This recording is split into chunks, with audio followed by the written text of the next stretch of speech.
Buenas noches, hermanitos. Bienvenidos nuevamente a nuestra sesión de todos los martes, escudriñando la Biblia.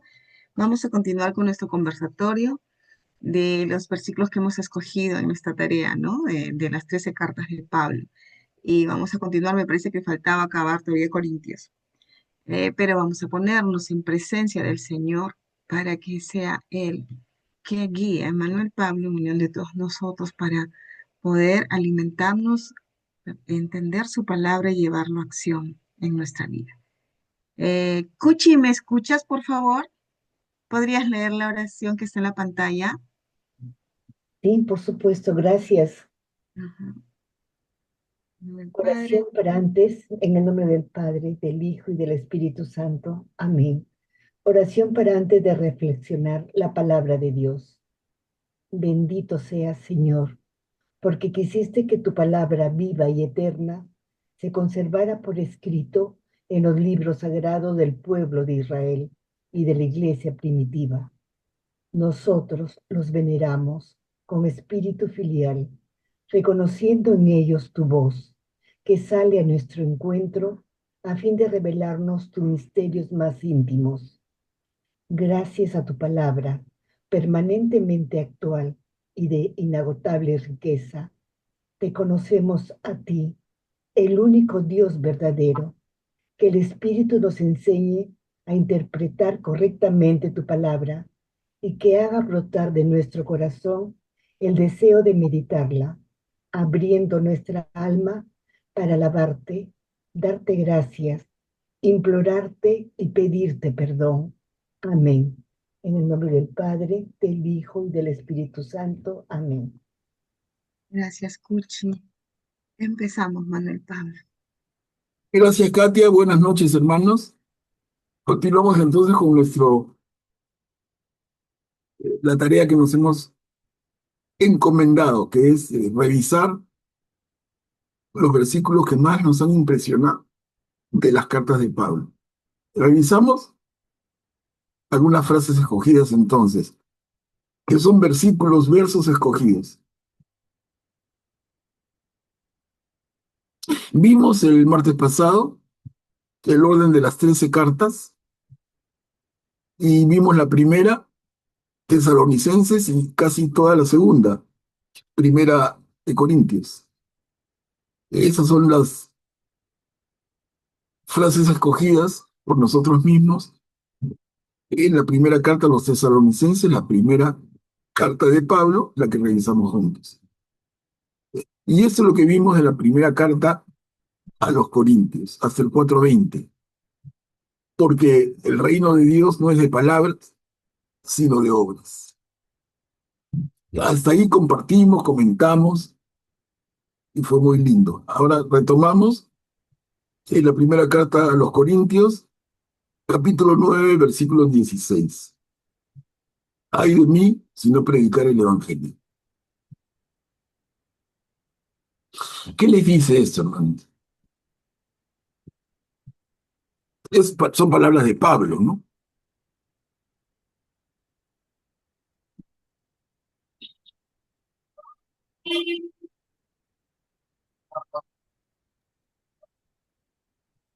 Pablo ha recibido el encargo directamente del Señor, como él nos ha contado, de predicar el Evangelio, de predicar la buena noticia, de predicar la buena noticia que es que Dios se ha hecho hombre por nuestra salvación, ha dado su vida por nosotros, dejándonos un mensaje de vida, un mensaje de amor. Ese es el Evangelio. Y Pablo dice, ay de mí si no lo predicara.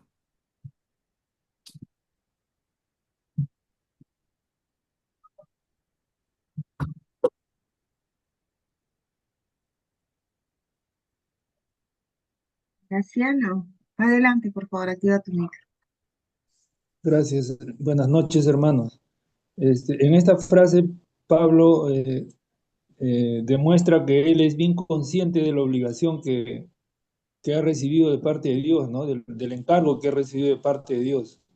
Y como ya hemos visto en sus cartas, él se entrega, pues, su vida completa y su cuerpo completo a cumplir ese encargo, ¿no? Claro, ¿no? Y como dice Gracián, Pablo, como cualquiera de nosotros cristianos, es consciente de que es una persona libre. Y él puede optar en su libertad, por ejemplo, por predicar el Evangelio o no predicarlo, porque es libre, no es esclavo de nadie. En todo caso, se definiría esclavo de Cristo. Pero en su libertad, entonces Pablo dice, yo puedo predicar el Evangelio o no predicarlo, pero ay de mí si no lo predicara.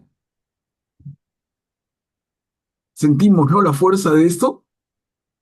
Él tiene la opción de no hacerlo, pero es plenamente consciente, como dice Graciano, de que no predicarlo, habiéndolo conocido, porque ese es el tema.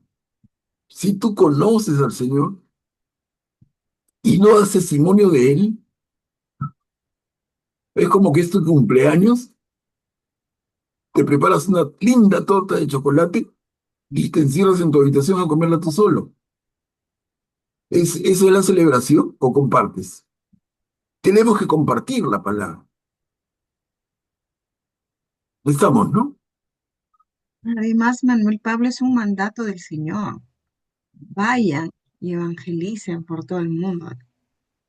Entonces, ay de mí si no predico el evangelio, si ya lo sé en donde estoy, no llevarlo, no estoy siendo coherente con mi seguimiento con Cristo, no lo llevo el amor de lo que me ha llenado, lo conozco, llevarlo a los demás, ¿no? Entonces, hay que cumplir el mandato. A ver, Guillermo, por favor, puedes activar tu micro. Gracias, Katia.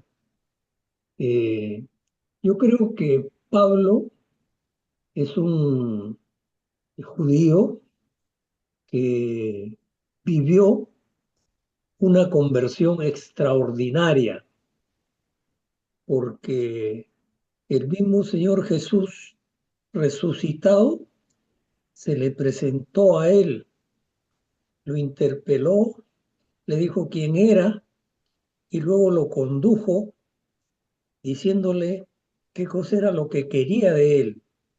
Y Pablo, con todo el uso de su libertad, se comprometió a cumplir el pedido del Señor Jesús. De ahí deviene esta frase de él, ¿no? Ay de mí si no predicar el Evangelio, porque él tiene un compromiso con el Señor Jesús de persona a persona. Y repito, la conversión de Pablo es una gracia extraordinaria que él recibió, porque fue el mismo Señor Jesús el que hizo que se convirtiera. Gracias. Gracias, Guillermo. Excelente, porque entonces la pregunta que viene a colación es, ¿y eso lo podemos decir nosotros hoy? Cada uno de nosotros en este grupo, cristianos católicos comprometidos. ¿De verdad estamos comprometidos? Y como dice Katia y reitera Guillermo, nuestro primer compromiso como cristianos es predicar el Evangelio, es dar testimonio, ser testigos. ¿Lo hacemos? Cada uno puede pensar, ¿y de qué manera lo hago? ¿Con qué frecuencia lo hago? En fin, tema para pensar. Y una vez más, como siempre ocurre, esto no es palabras de hace 2000 años. Sigue siendo un mensaje vivo para nosotros hoy. Augusto, por favor, puedes activar tu micro. Buenas noches. Una vez escuché a un ateo que decía, no hay nada que me disguste más que un cristiano que no me predique la fe, porque significa que ese cristiano no quiere que yo me salve. O si ellos creen que realmente predicar el evangelio es salvar, ¿y cómo va a ser que no me prediquen? Entonces quiere decir que no me aman, ¿no? O sea, y tienen mucha razón, ¿no? Porque el Señor Jesús, que vayan por todo el mundo, prediquen el evangelio a toda criatura, quien se bautice y crea será salvo. Entonces, a veces no le damos la importancia de vida. Y yo mismo, ¿no? A veces me digo, uy, de repente debí mencionarle algo, ¿no? No, tampoco le vas a dar una charla de 2 horas, ¿no? Pero algo, ¿no? Que lo relacione o a veces nos cohibimos y eso no es bueno, ¿no? Qué gusto, nos dicen que hay que respetar, ¿no? Y como dicen que con nuestros actos hablamos, a veces nos escudamos en eso, ¿no? Así es, Katia, porque como dice Augusto muy bien, hay que tener prudencia a la vez. Mm. O sea, conocer el Evangelio, estar convencido, pero ser prudente a la vez. Porque si nos vamos por la libre, el resultado podría ser contraproducente. O sea, tú dices, quiero predicar el Evangelio, pero lo haces inadecuadamente y lo que consigues es que esa hermana, ese hermano, se alejen, no te quieran escuchar más. Ya viene este pesado, ya viene esta pesada, con el mismo rollo. Ya hemos conversado de eso en nuestras reuniones anteriores, pero es un tema tan importante, ser prudentes, ¿no? Como diría Jesús en el Evangelio, cuidado con escandalizar, el escándalo de la palabra, que va mucho más allá, pero también tiene esto de contenido. Escandalizar con la palabra es ser impertinente. Y llegamos a una reunión, es un té entre amigas o parientas, y yo busco el momento para monopolizar la conversación, levanto el tono y les hablo de Jesús. ¿Era el momento? ¿Era la forma? ¿Conseguiste el resultado o más bien lo alejaste? ¿Conseguiste que esas hermanas, por ejemplo, en el té, se interesaran por el Señor o las ahuyentaste? Es importante. Entonces, la pregunta que quedaría pendiente es ¿y cómo lo hago? Y ahí está el arte, el arte. En qué momento, con qué palabra, con qué intensidad, por cuánto tiempo? ¿Te vas a mandar un rollo de media hora? ¿Lo vas a hacer muy poquito? Como dice Katia, ¿vas a usar más tu ejemplo? ¿Qué palabras? En fin, creo que cada uno tiene que ubicarse en esto, ¿no? Es un tema. Buenas noches, María Teresa. Por favor, ¿puedes activar tu micro? Buenas noches, Manuel Pablo. Buenas noches, amigos. Sí, sobre ese tema estuve pensando porque me pasó una anécdota, experiencia. Hace poquito fui a la peluquería y es por turno, ¿no? Entonces justo llegó otra señora que a mí se me hacía cara conocida, pero bueno, llegó, no es de mi pueblo, del pueblo vecino. Y mientras a mí me atendían, hola, hola, ya está. Y se trató, no sé si hasta del tiempo. Entonces ella comenzó a decir sí, porque Dios, Jehová, no sé qué, con el tiempo y con el sol y el mar y todo lo relacionaba, ¿no? Bueno, yo escuché nada más, después no sé si el cabello, si esto, si el otro. Bueno, la señora, hasta que yo le dije, señora, ¿usted qué religión tiene? Entonces, ella me dijo, soy cristiana, pero siempre hablaba de Jehová, ¿no? Entonces yo le dije, bueno, pero usted siempre habla de Jehová y creo que, dígame qué religión tiene. Entonces me dijo, soy ¿cómo se llaman estos que salen a predicar? Los ¿De Jehová? testigos de Jehová. Entonces le dije, ya. Comenzó a hablarme entonces le pregunté algo de Cristo. La cosa es que ella manejó la conversación de tal manera que todo el tema estaba y me hablaba con citas de la Biblia también y yo le pregunté algo de los evangelistas, bueno, no le pregunté de la Virgen María, pero, y me decía, ¿y en qué ¿En qué parte de la Biblia? Y entonces yo le dije, bueno, es que ustedes tienen su Biblia, su interpretación. Bueno, le dije, señora, yo soy católica y entonces yo le respeto su fe y usted me respeta la mía, pero ella era muy diplomática hablando, ¿no? Pero consiguió, vamos a decir, atraerme, entre comillas, a mí, a la conversación. La señora que me atendía también es católica, bueno, ella no participaba, sino escuchaba nada más, ¿no? Luego yo a veces cambiaba un poquito el tema, pero ella volvía porque el tema lo relacionaba con la Biblia y con Dios, ¿no? Entonces, bueno, finalmente ya terminamos la conversa, pudimos cerrar, como cerrar el tema este religioso, y ya fue más trivial la conversación, pero lo que me ha quedado es la experiencia, ya que se trata, ay de mí si no predicara el Evangelio, ¿no? O sea, me quedó la pregunta a mí, ¿por qué no tenemos nosotros los católicos la facilidad de... Ah, y ella me dijo, no señora, lo que usted me está hablando, yo he sido católica, yo ya no le hice más preguntas al tema, pero pues ella estaba totalmente convencida de su fe y de lo que es ella ahora y qué sé yo.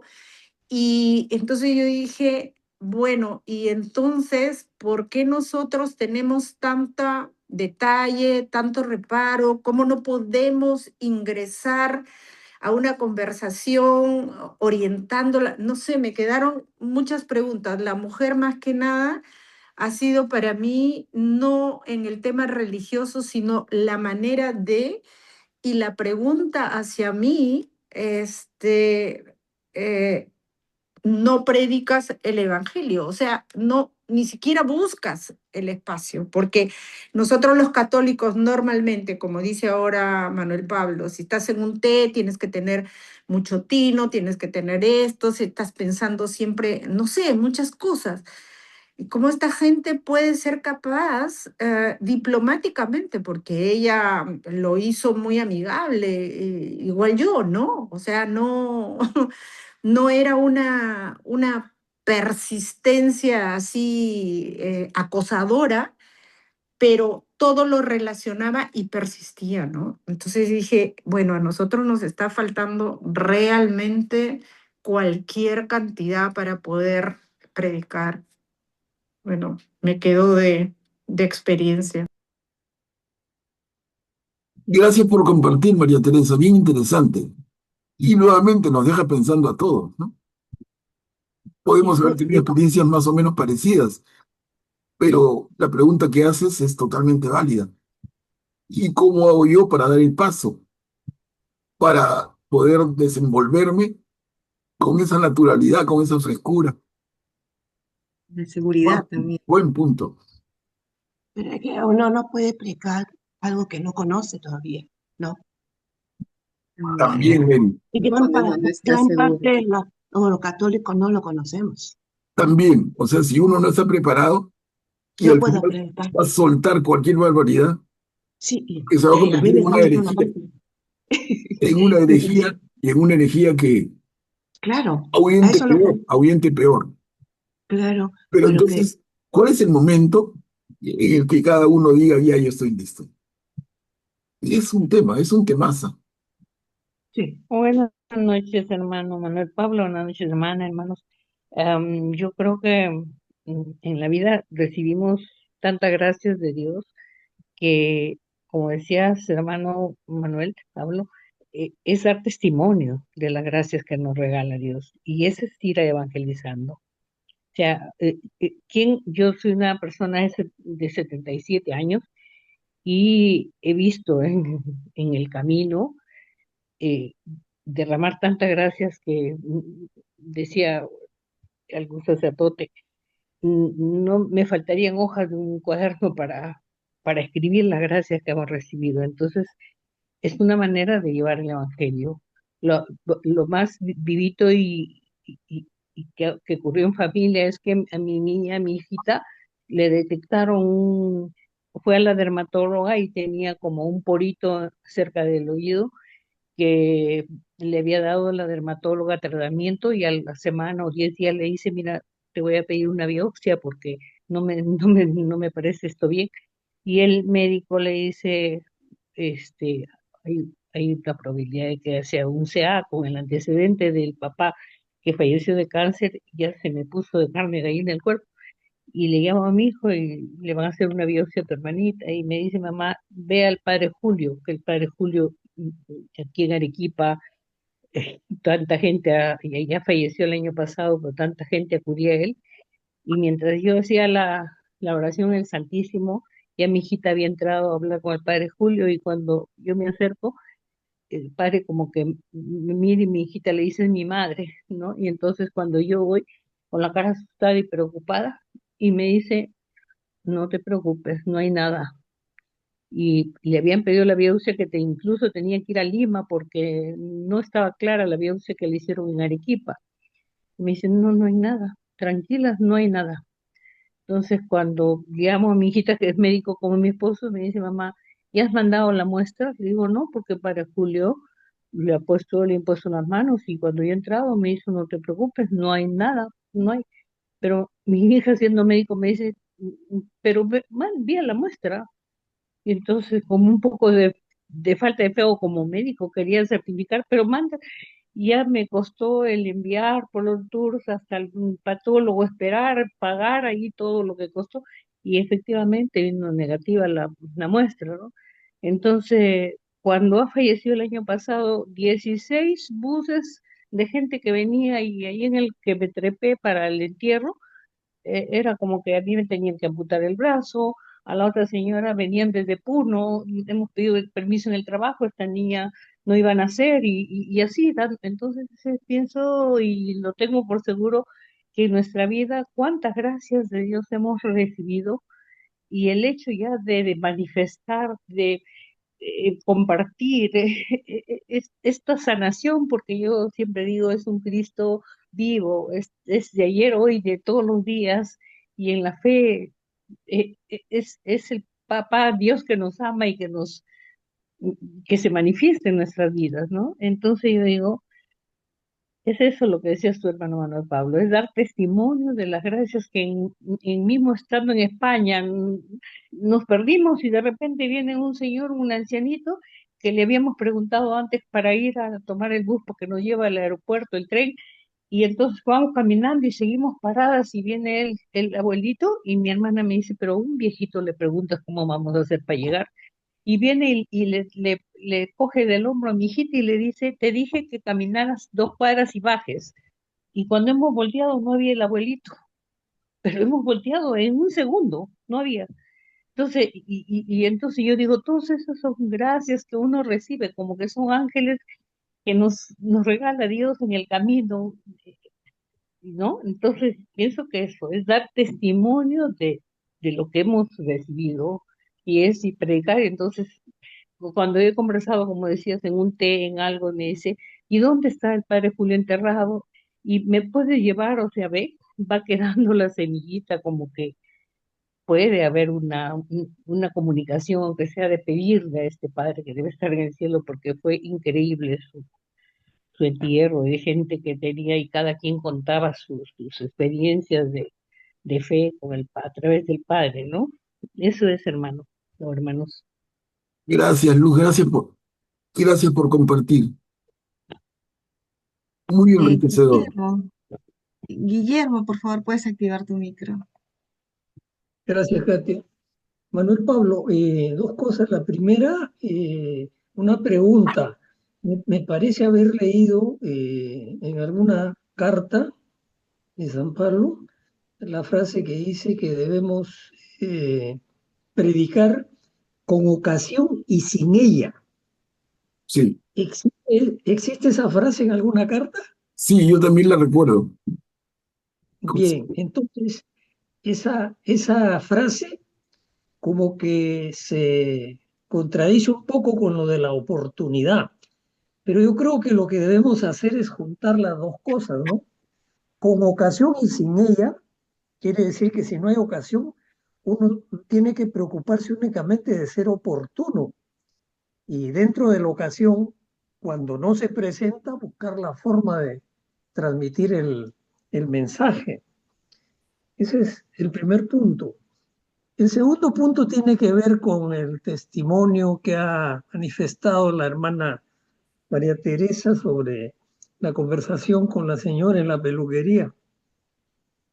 Yo asistí a un cursillo de cristiandad hace 61 años ya, y ahí un sacerdote nos decía que a nosotros que éramos adultos, todos, bueno, yo estaba joven, había otras personas mayores que yo, nos dice que en ese momento de nuestras vidas, nosotros, en cuanto a cultura religiosa o conocimiento de la palabra de Dios, estábamos como con el traje de la primera comunión y nos hacía ver que era ridículo que con la edad que teníamos y la talla que habíamos alcanzado cada uno, ponernos el terno de la primera comunión hubiera sido imposible porque no nos entraba definitivamente ni el pantalón ni el saco.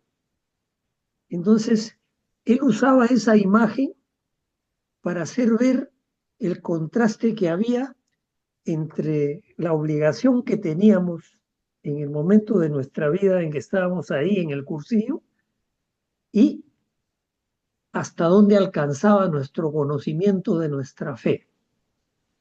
Y definitivamente, en la época que yo estudié, el curso de religión formaba parte de la currícula escolar oficial, o sea que era un curso que se dictaba en colegios particulares y públicos, y no necesitaban ser confesionales los colegios, sino que era obligatorio, porque era parte de la currícula escolar del Ministerio de Educación.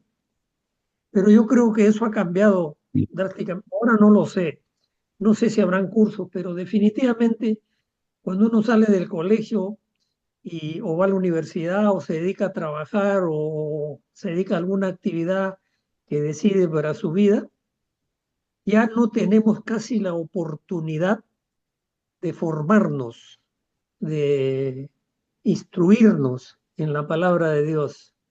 Entonces, en estos casos, la labor de la familia es trascendental, porque mientras hay una familia cristiana responsable, que sean militantes de la Iglesia Católica, que frecuenten los sacramentos y que para ellos sea una tarea diaria el acercamiento a Dios en la oración y en la lectura de la palabra de Dios, entonces siempre habrá un testimonio que ofrecer, docente o ejemplar. Y eso servirá para la formación de los hijos que no tienen otro lugar en ese momento de sus vidas de recibir lo que recibíamos cuando estudiábamos en el colegio. Gracias, quería compartir eso con el pueblo. Muchas gracias, Guillermo. Gracias, Bien claro. Graciano, puedes activar tu micro, por favor. Gracias. En relación a la actividad que hacen los hermanos separados en predicar la palabra, ¿no? También hay muchos de ellos que no les gusta predicar. O sea, no solo es de nosotros los católicos, ¿no? No olvidemos que ellos hacen bastante proselitismo y escogen justamente a las personas de facilidad de palabra y que tienen capacidad de memorizar algunas citas bíblicas y las entrenan, las animan a que hagan ese tipo de conversación, por ejemplo, que hicieron en la peluquería con la hermana que nos ha contado. O sea, no es que sea algo natural en ellos, eso es un entrenamiento que ellos reciben. No voy a decir que nosotros hacemos nuestra parte, los católicos, estamos muy lejos, ¿no? Nos falta mucho. Pero tampoco es cosa de dejarnos impresionar por los hermanos, los testigos de Jehová. Yo he conocido a algunos testigos de Jehová que eran mis compañeros de estudio y que no les gustaba hablar del tema, siendo testigos de Jehová, ¿no? Entonces, no son todos los testigos de Jehová predicadores como a veces uno encuentra por ahí, ¿no? Hay que hacer un esfuerzo. En algún momento Manuel Pablo nos mencionó que la mejor forma era la vida ejemplar de uno, de su familia, ¿no? Porque un ejemplo enseña mucho más que una palabra, ¿no? Gracias. Gracias, no solamente, o sea, de acuerdo contigo, El concepto es clarísimo. Solamente para que no quede la duda, repito una vez más, ojo, cuidado, los testigos de Jehová no son cristianos. Un testigo de Jehová no es un hermano separado, es otra religión, es diferente. No nos dejemos confundir, además, ¿no? Augusto, por favor, puedes activar tu micro. Sí, solo para redondear la idea, es interesante lo que hacen los testigos de Jehová y los mormones, ¿no? Van de dos en dos. Hay uno que siempre sabe más y hay otro que está aprendiendo. Entonces esa es la manera como tienen para que uno aprenda del otro. Y se va entrenando. Una vez que el otro ya alcanzó cierto nivel, le ponen un discípulo. Así trabaja, ¿no? Es una manera inteligente y así se hizo también al principio de la iglesia, ¿no? Algo que nos ha faltado, ¿no?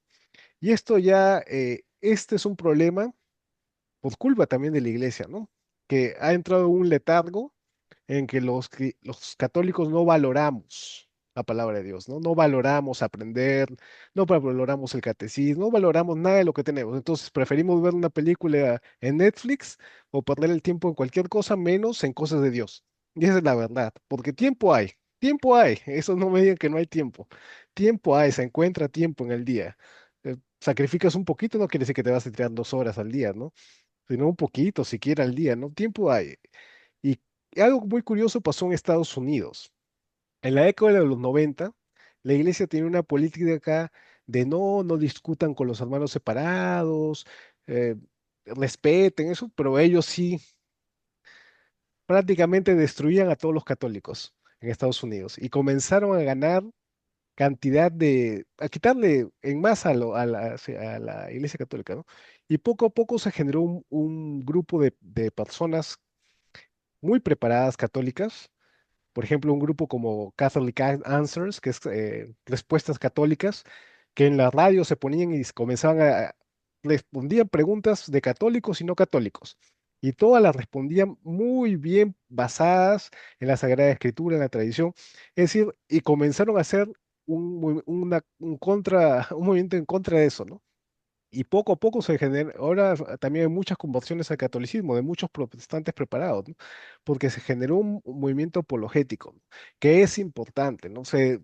Lamentablemente entramos en una época de letargo en que por no pelear prácticamente nos sacaron el ancho, ¿no? Tenemos que estar preparados, porque si no estamos preparados, está bien que el testimonio es muy importante, pero también la preparación, porque hay ciertas personas que entran preparados, y si tú no estás preparado, no vas a poder contra ellos.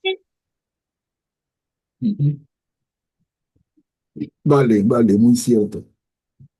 Es como jugar ajedrez, mira. Muchos, como yo me incluyo, jugamos ajedrez casi por afición, de cuando en cuando. Pero por ahí te encuentras con uno que está preparado y te gana de todas maneras. O sea, desde la salida, desde el arranque, ya el pata sabe qué tiene que hacer y te lleva en pocos minutos a un jaque mate. O sea, el aficionado versus el entrenado. Es una, es un, es un David y Goliat. Tilio, por favor, puedes activar tu micro. Sí, por eso creo yo que lo que decía el Papa Francisco, la iglesia en salida, que lo he escuchado también de la época de Juan 23 y después de Pablo VI, eso es lo que faltaba, ¿no? O como lo decía también Juan Pablo I, que tenía el deber del párroco, del sacerdote es estar cerca de la feligresía para incentivarle, ¿no? Para sembrar en nosotros eso que no teníamos, no tenemos, estamos en proceso, algunos caminando, conociendo, para aplicar en nuestro día a día lo que vamos aprendiendo y ser, pues, como ustedes bien dicen, vivir la palabra, ¿no? Pero siempre el concepto de iglesia en salida, ¿no? Y siempre he pensado que una parroquia es como un faro en la vida de la gente, si es que queremos evangelizar, ¿no? Gracias, Atilia. Rafael, por favor, puedes activar tu micro. Buenas noches, Katia, gracias. Buenas noches, Manuel Pablo. Sí, Yo respeto las opiniones de todos mis hermanos que están compartiendo. Veo sí que son valiosas. Aún así, me gustaría hacer una como reflexión personal y veo que lastimosamente nosotros somos católicos, cristianos, muchos de nosotros, pero yo lo digo como reflexión personal, ni el edicto de Milán ni el concilio de Nicea han hecho que, por más numerosos que seamos, no es que todos hayamos recibido una especie de conversión, ni lastimosamente muchos de nosotros, no, puedo decir de modo general, no hemos tenido un encuentro, un reencuentro con el Señor Jesús, entonces eso también nos dificulta para poder predicar. Está bien que nosotros hablemos de dar, hablemos de cosas del cristianismo, de la cristiandad como cultura general y que sepamos y nos informemos, está muy bien, pero también deberíamos, bueno, la idea es que le agradezcamos y pidamos a Dios que tengamos un constante encuentro, reencuentro con el Señor Jesús, porque yo veo en en mis comunidades que se dedican a otras cosas, como que el rosario, como que está bien el rosario, la oración, la indulgencia y que esto y que el otro, que las reglas, las costumbres de hacer en misa, que esto no se debe hacer y que esto sí, pero lastimosamente veo que muy poco nos enfocamos en el Evangelio, en reflexionar sobre las enseñanzas de Jesús, y la idea es que reforcemos en eso, pero sobre todo sé que es un don, es un regalo de Dios que tengamos un encuentro con el Señor Jesús, o un reencuentro, es un agradecerle y pedirle un constante. Eso es todo. Gracias. Gracias, Rafael. Adelante, Cuchi, por favor, activa tu micro. Gracias. Mi experiencia es que todo nace del amor. Esa experiencia única, donde hemos sentido realmente el amor de Dios en nosotros. Y de ahí ese amor nos hace buscarle, conocerle, seguirle. Y es a través justamente de irnos formando aquí, ahora leyendo, por supuesto, en primer lugar, la Santa Biblia. Bueno, hay muchos recursos, el que desea lo hace, pero cuando se experimenta el amor de Dios, ya no se puede estar callado ni quieto. Uno ve la manera, ve la forma. Para mí el campo más difícil es la familia. No me dedico a predicarles ni hablarles, pero sí dejo caer una que otra semillita. eh, Nace en ellos esa inquietud. ¿Y qué quiere decir eso? ¿Y por qué lo otro? ¿Y por qué? Entonces a mí me llena de satisfacción, porque ya empiezan a interesarse. Y ojalá fuera en toda la familia, pero mm, espero que así sea. Pero ¿de dónde nace justamente ese deseo de predicar la palabra de Dios? Del deseo más profundo que tenemos todos los hijos de Dios, que todos nos salvemos, que para todos sea la salvación. Gracias. Gracias.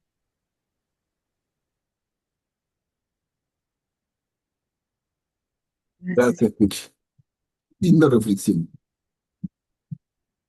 Lo que buscamos al final, como dice muy bien Cuchi, es nuestra propia salvación y la salvación de nuestros hermanos.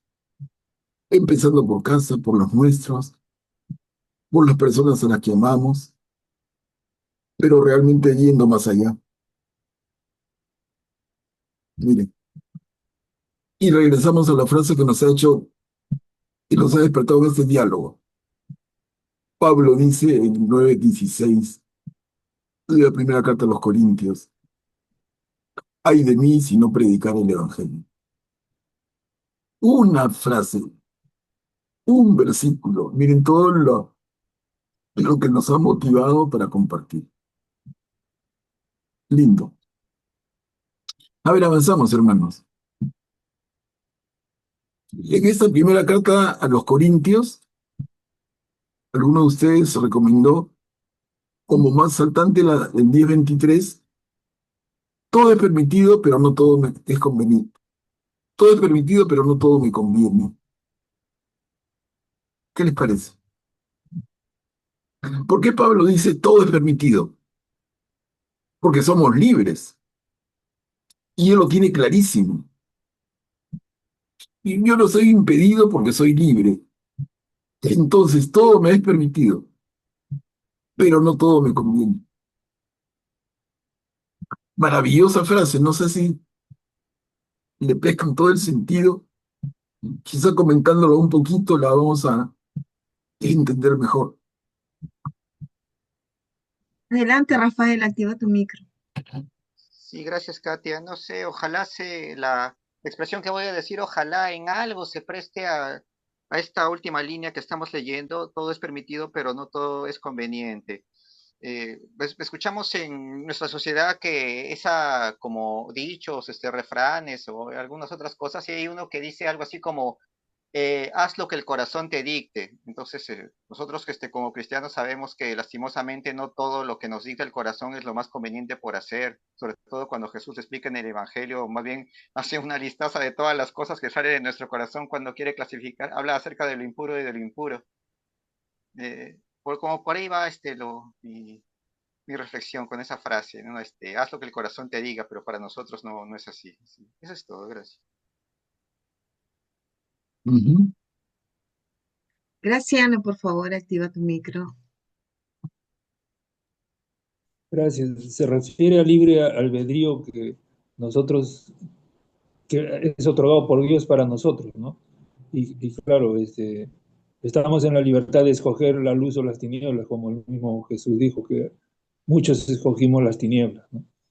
Entonces, es una frase pequeña, pero hay que ser muy, muy cuidadosos y hacer el esfuerzo por hacer por lo conveniente, porque siempre estamos ahí tentados a estar yéndonos por el lado equivocado, ¿no? Gracias. Claro. Y recordemos esa enseñanza maravillosa, entre otras, del gran Agustín de Hipona, cuando nos dice, ama y haz lo que quieras. Esta es una frase, una sentencia de Agustín en respuesta a la consulta de hermanos que lo siguen y le preguntan, maestro, ¿qué me es permitido y qué no? ¿Qué me es permitido? ¿Qué podría haber dicho Agustín? Referirlo a los 10 mandamientos, él va más allá. Dice, ama y haz lo que quieres. O sea, todo te es permitido dentro de unos límites que van a ser establecidos por el amor mismo. Si tú amas, no vas a hacer daño. En general, no vas a atentar contra el otro en ninguna manera. Y no vas a atentar contra ti mismo de ninguna manera. Si eso lo practicáramos todos, el mundo sería diferente. Todo es permitido entonces, pero no todo es conveniente. Y se refiere aquí Pablo en particular y en la primera carta a los Corintios con el uso que haces de tu cuerpo, ¿no? Que en el extremo vendría a ser esas mujeres, entre comillas, modernas que dicen, es mi cuerpo, yo decido. Entonces exigen la ley que permita el aborto, porque su cuerpo ya decide. Ese es en el extremo, ¿no? La eutanasia. Y en fin, entramos a ese nivel de consideraciones que rayan con la ética más profunda. Todo nos es permitido, pero no todo nos conviene. Además, Pablo, acá hay un comentario que dice, entiendo que se refiere al libre albedrío, pero hay una línea muy delgada para tomar decisiones que nos llevan al pecado. Claro, claro que sí, claro que sí. Y entonces, ¿cuál es esa línea? El amor. El amor. O sea, tú actúas cuando usas el cuerpo de esa, yo hablo como varón, y yo uso el cuerpo de una mujer para satisfacerme. ¿Eso es un acto de amor? ¿No? Yo soy un profesional y en el ejercicio de mi profesión yo cometo un delito, robo, recibo coimas, etcétera. Eso es actuar por, eso es actuar por amor. Y entonces, como dice Katia, ¿no? ¿Cuál es ese límite? Ese fino límite, es el amor. En el amor está, no hay que confundirlo ni buscar cosas raras o filosofías extrañas. En el cristianismo se nos define. Nuestro límite es actuar con el amor. Si tú amas al otro, le haces daño. Si tú amas al otro, lo usas. Si tú te amas a ti mismo, dejas de cuidarte. Y esto incluye el concepto de que somos, como dice en el 3:16, que somos santuario de Dios. Si somos santuario de Dios y el Espíritu de Dios habita en nosotros, entonces me tengo que cuidar por ese amor, por esa conciencia. Pero actuamos sin conciencia, actuamos sin conciencia.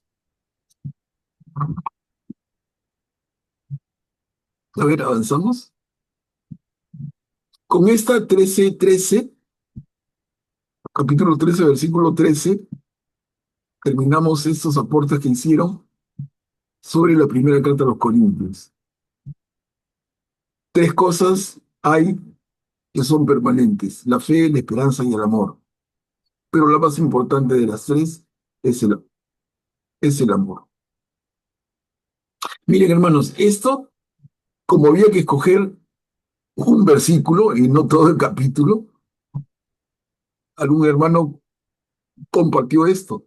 Pero tengamos en cuenta que aquí esto nos hace recordar la integridad del capítulo 13, donde aquí se ha resaltado un versículo, el 13. Pero todo el capítulo es hermosísimo. Cuando habla de que el amor es, Paciente. ¿mm? ¿Se acuerdan? El amor es paciente. Paciente y servicial, y desarrolla todo el concepto. Muchas parejas cuando se van a casar le piden al sacerdote que la lectura, una de las lecturas de la homilía, perdón, una de las lecturas de la misa que luego se va a transformar en homilía, sea el capítulo 13 de la primera carta de Corintios, en que Pablo define de una manera extraordinaria lo que es el amor. Entonces aquí han compartido un versículo, pero realmente que esto nos sirva para recordar todo el capítulo 13. Si no lo tienen así en la punta de la lengua, mírenlo otra vez. Miren en sus Biblias, bellísimo. De la mejor poesía que podemos encontrar en el mundo, en toda la historia. Rafael, por favor, puedes activar tu micro. Sí, gracias, Katia. Sí, la primera carta a los Corintios, capítulo 13, es muy, muy valiosa acerca del amor. Y justo he recordado lo que dijo un sacerdote en una homilía, en una misa de matrimonio, dijo que aquí la pareja presente se casa no porque se ama, sino más bien se casan para aprender a amarse.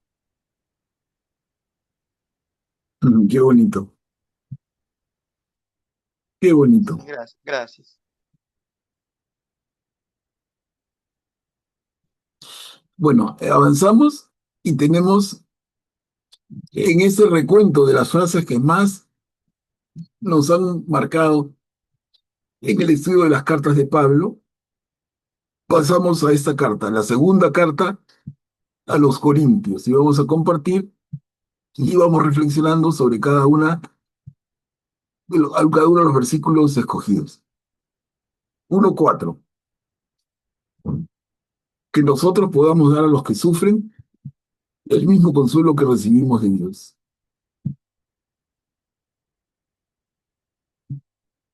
Que podemos dar lo que recibimos. Y miren a qué nivel, ¿no? Dar lo que recibimos a nivel de consuelo. Y eso los lleva a ser solidarios, sufrir con el otro. Eso es compasión. Recordemos, ¿no? La compasión, esta más pura forma de amar del cristiano, se entiende como sufrir con el otro. Compasión, sufrir con...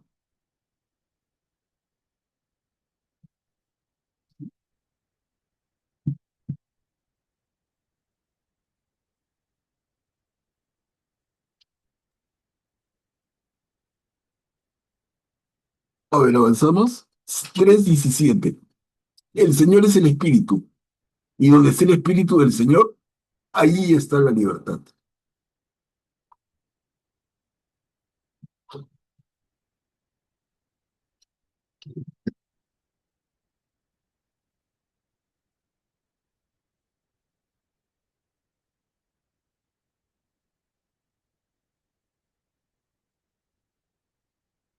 ¿Alguna reflexión, hermanos? Graciano, por favor, activa tu micro. Gracias. Me hace acordar algunos eslogans de algunas personas, ¿no? Que dicen que cada uno es dueño de su cuerpo y puede hacer con él lo que desea. Y entonces, cuidado, ¿no?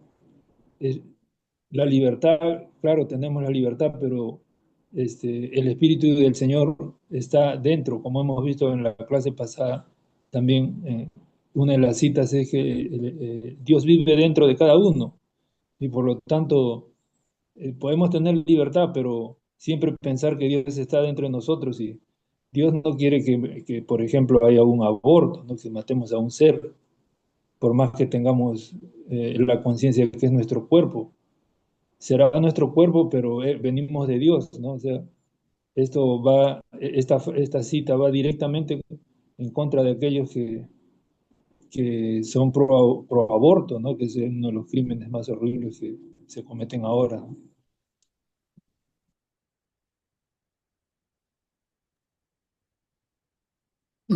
Gracias, Graciano. Rafael, adelante, activa tu Sí, micro. gracias. Dispensará más bien que esté interviniendo tanto, no quiero quitarle la oportunidad a otros, pero aquello que cuando están mencionando acerca del aborto, porque alguien que ama no va a consentir un aborto, sí, claro que no. Eh, con respecto a ello, una vez escuché un comentario sí, de una chica, una compañera de estudio que dijo que no creía en Dios porque al leer la Biblia y enterarse de todo aquello, como que limitaba la libertad, no era, este, no, no era, ¿cuál es la palabra? No actuaba, no era ella misma, o cualquier persona que lea la Biblia y que se adecue así a hacer lo que dice, yo tengo que hacer esto, yo debo, no es uno mismo, pero en realidad, con el tiempo y la acción del Espíritu Santo, uno más bien es verdaderamente uno mismo. Cuando uno se deja llevar por el libertinaje o por el egoísmo, por el miedo, que bien se camufla con una libertad superflua o falsa, uno no es uno mismo, uno es realmente uno mismo cuando está en Dios, cuando recibe el amor de Dios. Y todo cimentado en el amor de Dios da los verdaderos virtudes, los verdaderos valores, entre ellos la libertad. Gracias. Gracias, Rafael. Excelente. Gracias.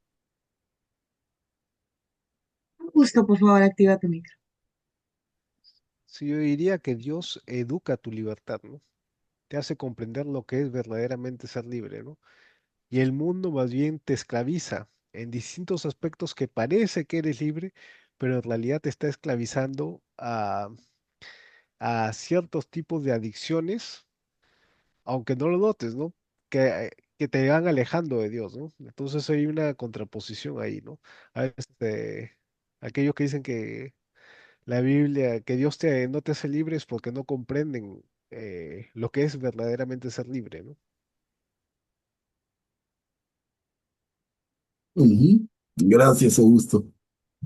Miren qué lindas cosas están comentando. A ver, avanzamos. 5:17. El que vive en Cristo es una nueva criatura. Las cosas viejas pasaron, se convirtieron en algo nuevo.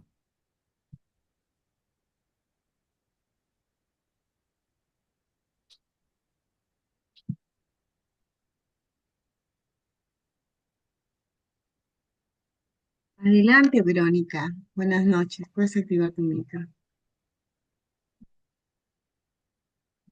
Buenas noches. Aquí me gusta mucho esta frase, yo había separado también, porque a pesar de muchas cosas que nosotros hacemos, nos equivocamos, cuando reflexionamos sobre el Señor, cuando nos damos cuenta de su misericordia, cuando entendemos que Él, a pesar de que nos equivocamos siempre y tratamos de mejorar, igual nos ama, igual siempre está en el camino dándonos bendiciones, dándonos, haciéndonos ver las bendiciones que nos da.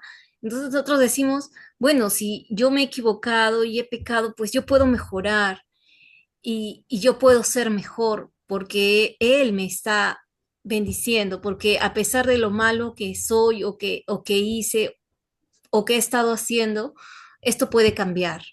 Yo puedo ser otra persona, yo puedo lograr ser la persona que Él quiere que sea. Gracias, Verónica.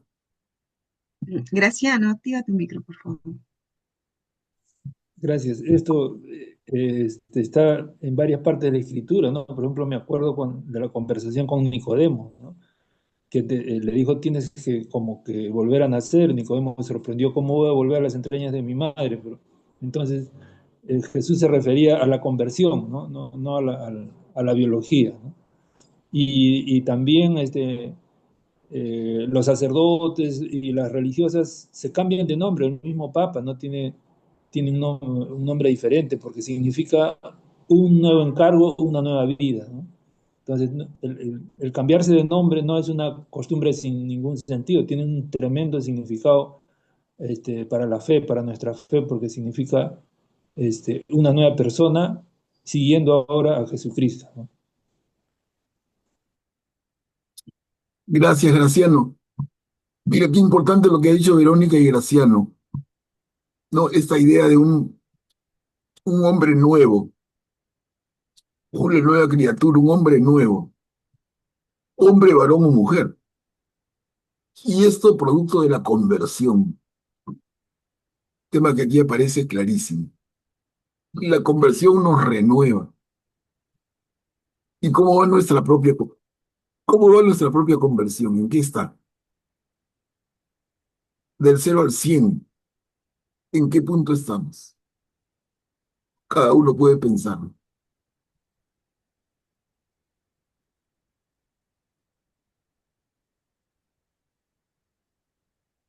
Una buena transformación. Recordemos que la conversión implica cambiar nuestra manera de ser, cambiar nuestra manera de pensar, crecer en valores, modelar nuestro carácter.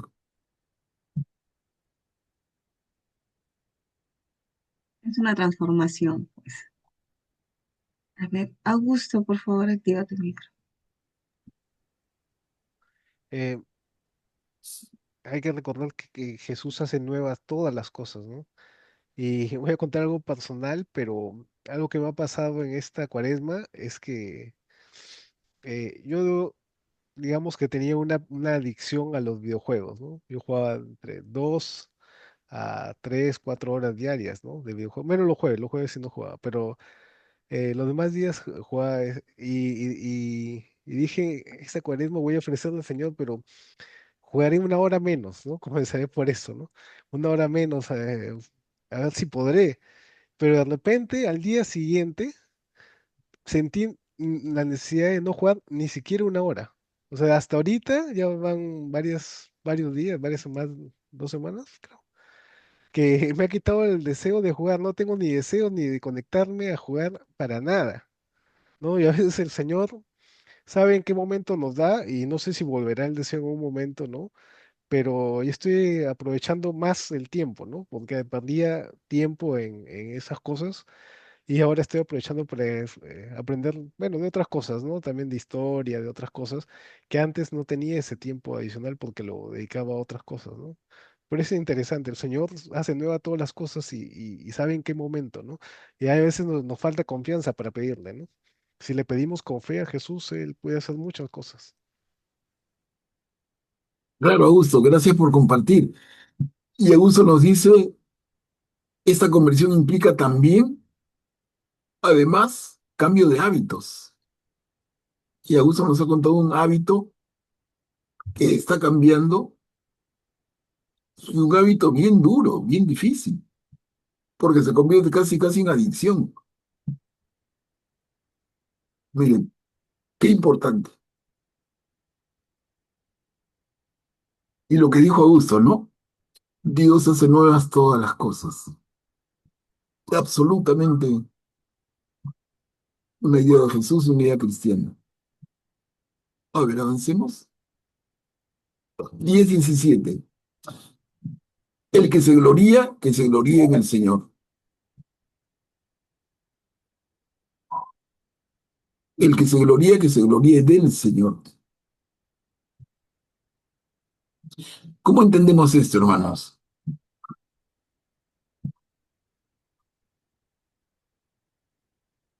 Tiene que ver con humildad, tiene que ver con lo contrario de soberbia. Creo que por ahí va, ¿no?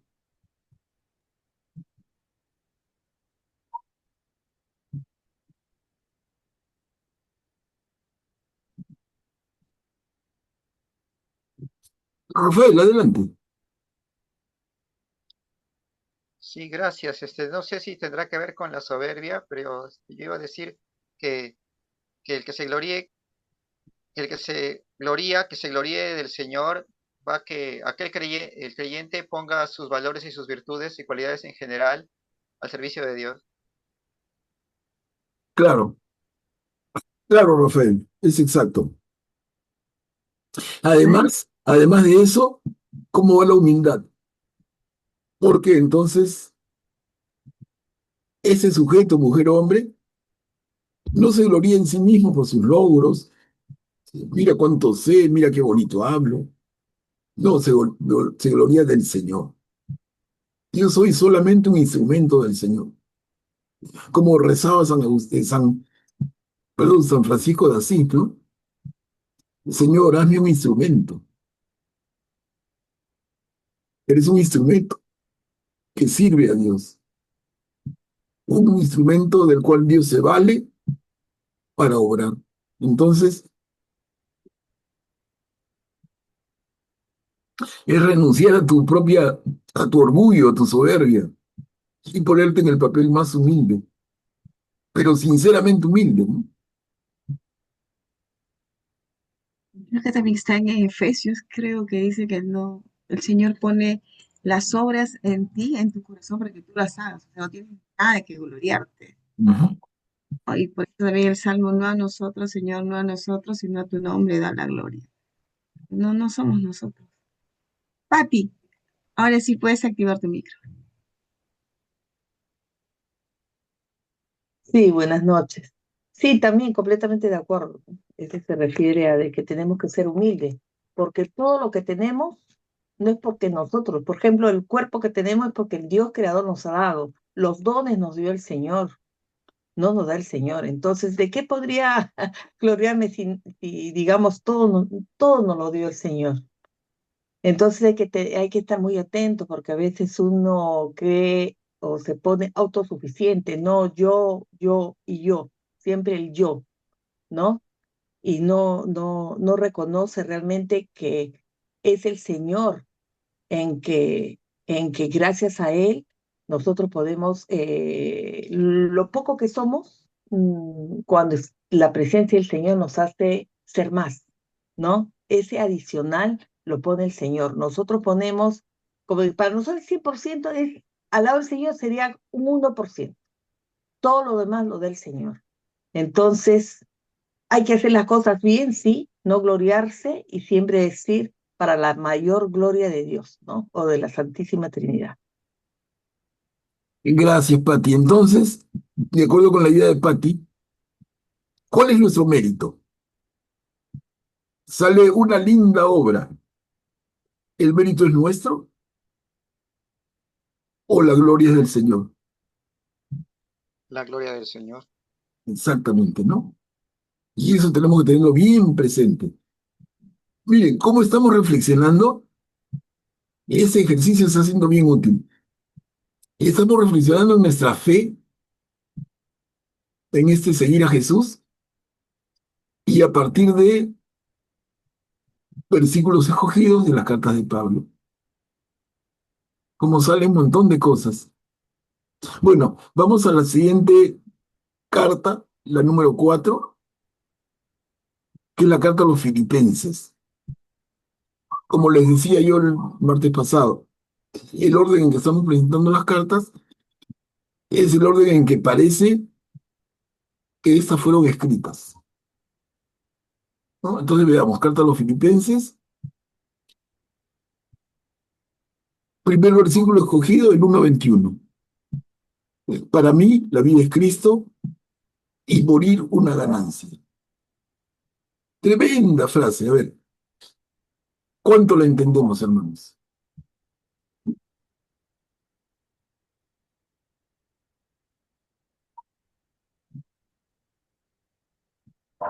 Este tema toca un punto neurálgico muy especial para todos, y es cómo cada cristiano conceptualiza y se prepara para su propia muerte.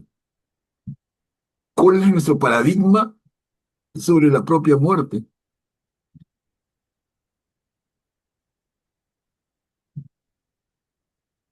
Graciano, por favor, activa tu micro. Gracias. Si mal no recuerdo, Pablo dijo esta frase o escribió esta frase porque él percibía que en cualquier momento podía morir, se podían matarlo, ¿no? Porque él era bastante perseguido también. Entonces, le explicaba a los filipenses que si lo mataban, finalmente él era el ganador, ¿no? Pero qué lindo sería que todos los cristianos o todos los humanos, ¿no? Tengamos esta forma de pensar, ¿no? Porque lo usual es que para nosotros la muerte es no deseada, hay gente que no quiere hablar de ella, es un tabú, pero tener este pensamiento pues sería algo extraordinario para todos, ¿no? En este mismo momento yo tengo un familiar que está bastante mal de salud y cuánto me gustaría que asuma este pensamiento, ¿no? Y también mi familia, ¿no? Que asuma este pensamiento de que en realidad morirse es una ganancia, ¿no? A pesar de la ausencia física de esa persona, porque haya sido muy querido o menos querido, finalmente el que deja este mundo físico, terrenal, va a ser el ganador. Eso, a mí me encantaría que nuestras familias asuman esta frase, ¿no? Que, claro, tenía que venir de un santo como Pablo, ¿no? No hay otra explicación. Porque es una ganancia, porque voy a poseer a Cristo, ¿no? Voy a estar con Él ya para toda la eternidad, ¿no? Pero tengo que estar segura aquí, la vida es Cristo. Para mí la vida es Cristo, estar en Cristo. Y sé que al final lo voy a tener, ¿no? Rafael, por favor, puedes activar tu micro. Exacto, Katia, gracias, como tú dices. El apreciar la vida en Cristo es algo muy valioso para nosotros y se me vino a la mente también con lo que dijo Graciano, porque también hay una frase que también dice la sociedad que todo tiene solución menos la muerte, pero ese dicho no va ni viene con nosotros, porque nosotros siempre, eh, a Dios gracias y Dios mediante, tenemos esa fe de que para nosotros prácticamente la muerte no existe, solamente son dos caras de una misma moneda. Yo sé, de paso, la palabra resignación, lo digo a modo personal, no me agrada. porque no sé, resignación suena así como, pues, conformarse con algo y eso, y la palabra resignación tampoco, dicho sea de paso, va con nosotros. ¿Qué es eso? ¿La nueva marca de un papel higiénico? Y también con, sí, también con lo que dice Jesús, el que quiera salvar su vida la perderá y el que quiera perderla la salvará. Ahí también se refiere de qué le vale a un hombre ganar el mundo entero si se pierde a sí mismo. Ahí también se refiere Pablo con lo que dice. Gracias. Gracias, Rafael. María Teresa, activa tu micro, por favor.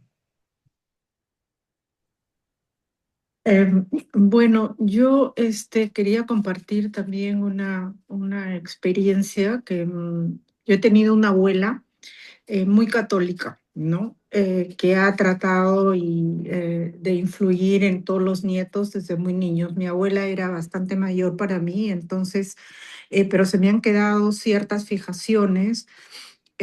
Por ejemplo, una vez murió su hijo mayor, que había hecho prácticamente de padre de los más chiquitos.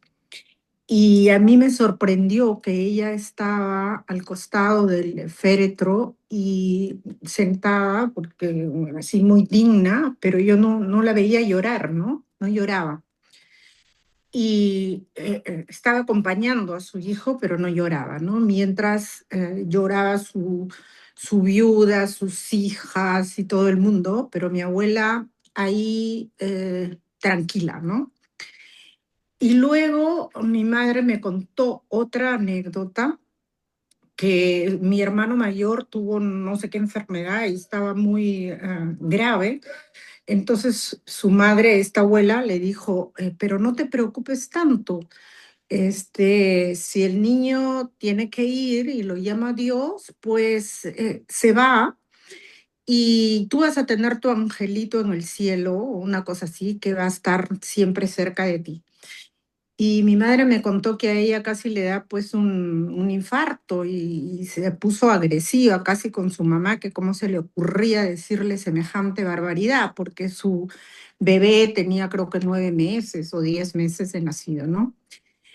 Entonces, esas dos experiencias unidas, que la de mi madre yo no la viví porque soy la menor de los hermanos, pero la junto con la experiencia del hijo fallecido. Entonces ahí yo le pregunté a mi abuela, ¿no? Y le pregunté, oye, abuelita, ¿tú no te da pena que el tío ya se fue? Y me dijo, no, porque el tío se fue al cielo y está contento y yo también estoy contenta, ¿no?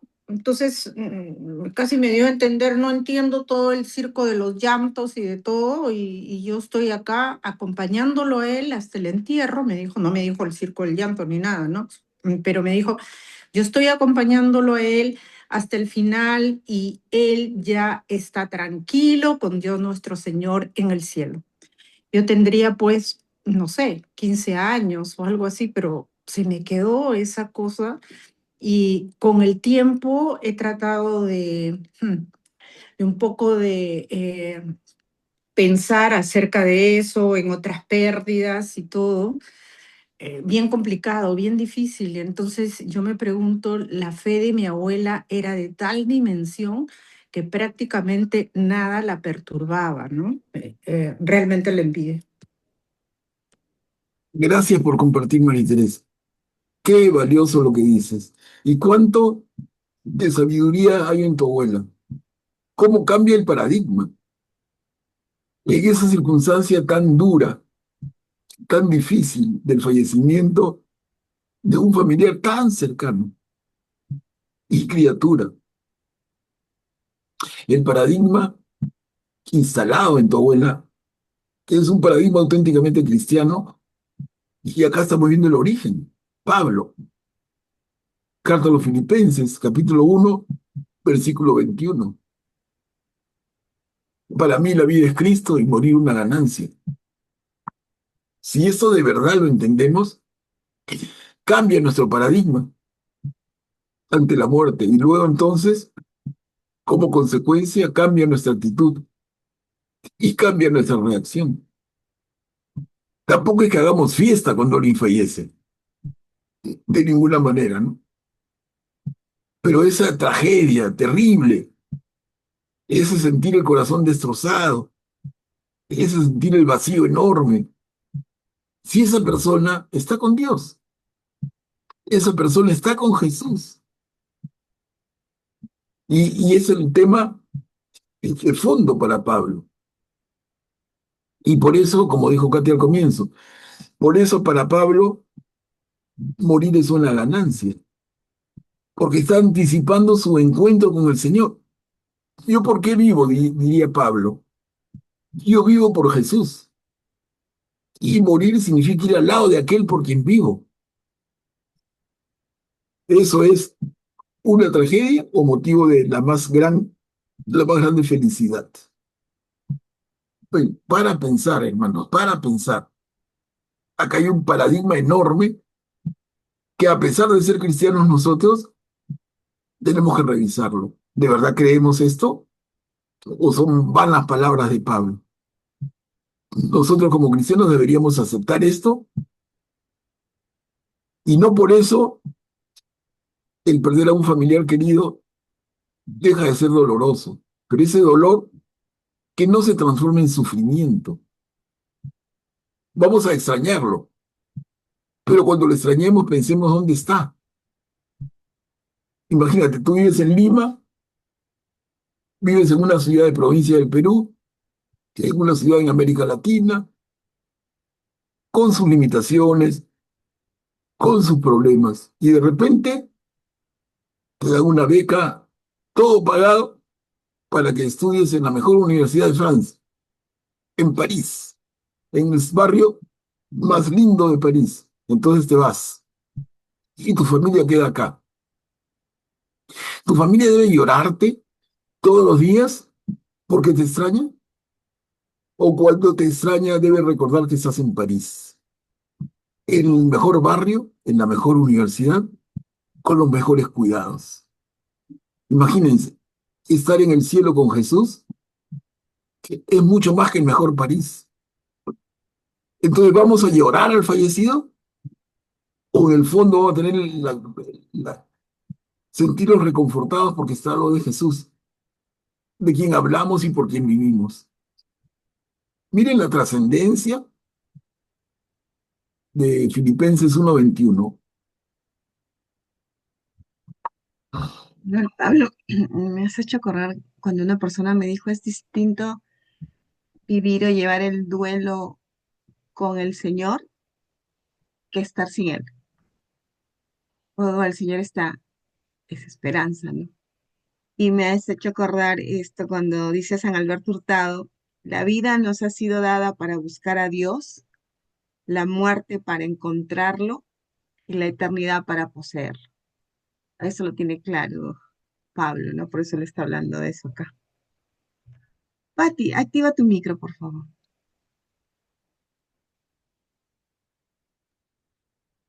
Sí, completamente de acuerdo con lo que has dicho, Manuel Pablo. Bueno, nosotros como cristianos tenemos una vocación de ser santos e irreprochables ante la presencia, ¿no? Entonces, ¿eso qué nos implica? Nos implica que nosotros tenemos que hacer la voluntad del Señor. Y hacer la voluntad del Señor no es fácil, porque el mismo Jesús dijo, mi reino no es este mundo.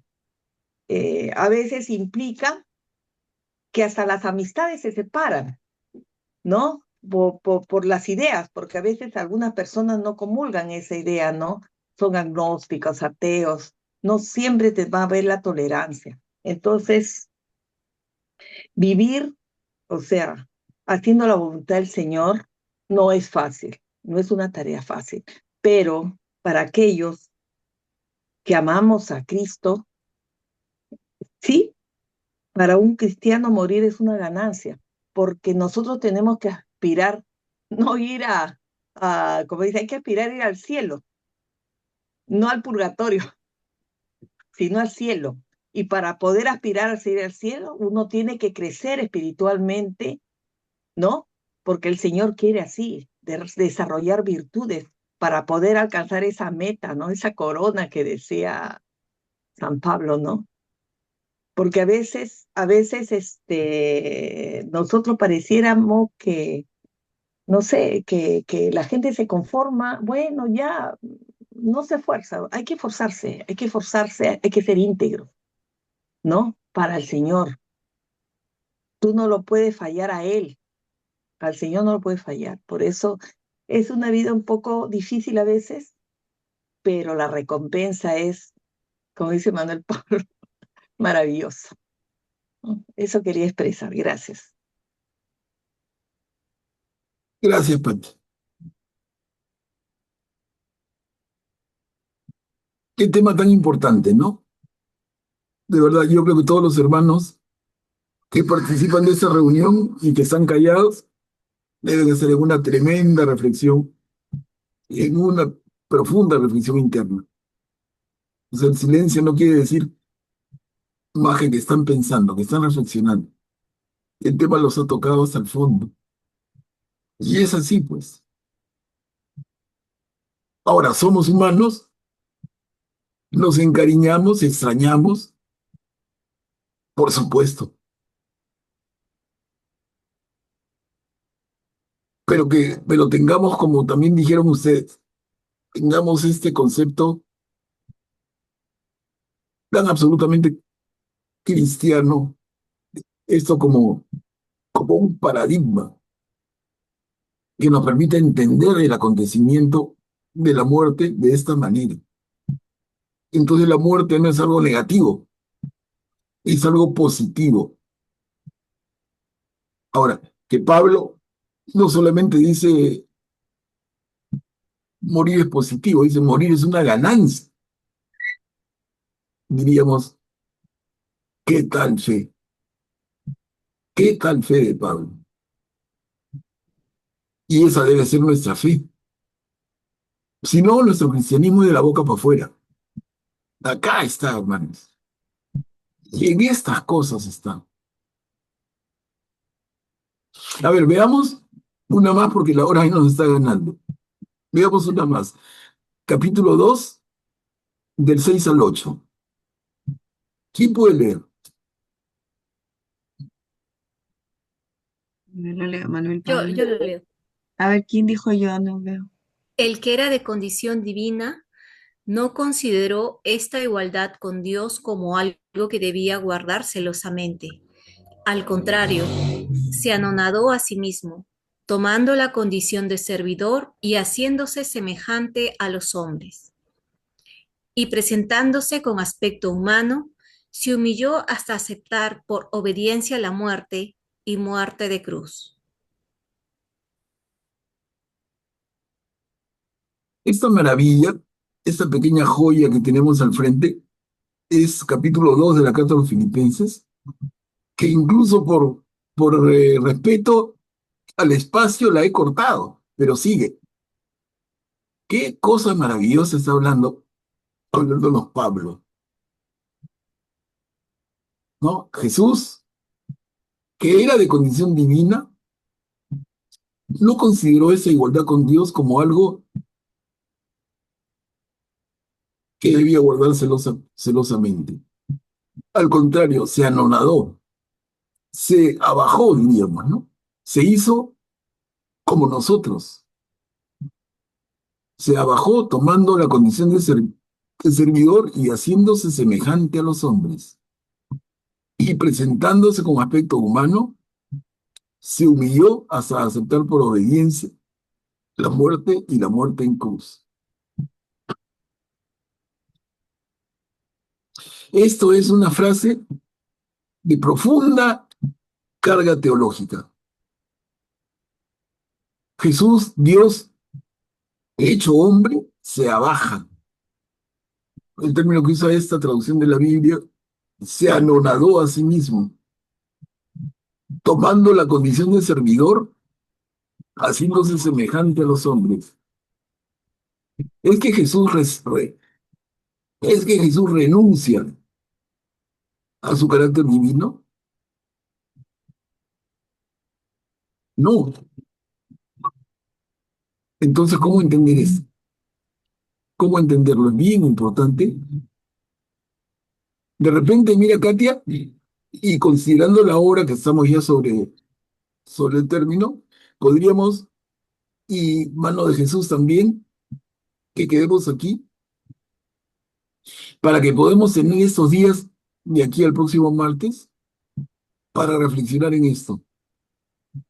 Tomen nota en un papelito ahí al costado, Carta a los Filipenses, capítulo 2. Y léanla toda, no solamente esta parte. Lean el capítulo 2, es un verso que tiene que ver con esto, es de Jesús anonadándose a sí mismo, abajándose a sí mismo, para ser como nosotros, hombre. Entonces piénsenlo, mediten, busquen ayudas, busquen en sus pies de página. Es un tema enorme, enorme. Quedemos aquí y entonces yo voy a tomar nota también y el próximo martes empezamos de aquí. Miren, yo pensé, y lo repito, ¿no? Yo pensé que este repaso de las cartas de Pablo, inocentemente, a ver, cada uno propone algún versículo que le pareció un monstruo, pensé que lo hacíamos todo el martes pasado. Y ese es el segundo martes que le dedicamos al tema y hemos avanzado un poquito nomás. Es que es tremendo, Pablo. Es tremendo el contenido de sus enseñanzas, de sus reflexiones, y miren cómo nos sirve, ¿no? A la vez, porque esos temas ya los hemos ido conversando en el camino, pero es como regresar y profundizar y que se nos grabe. Este es nuestro querido Pablo. Tremendo, tremendo. Entonces, si estamos de acuerdo, quedaríamos acá para el próximo martes, Filipenses 2:6 y en adelante.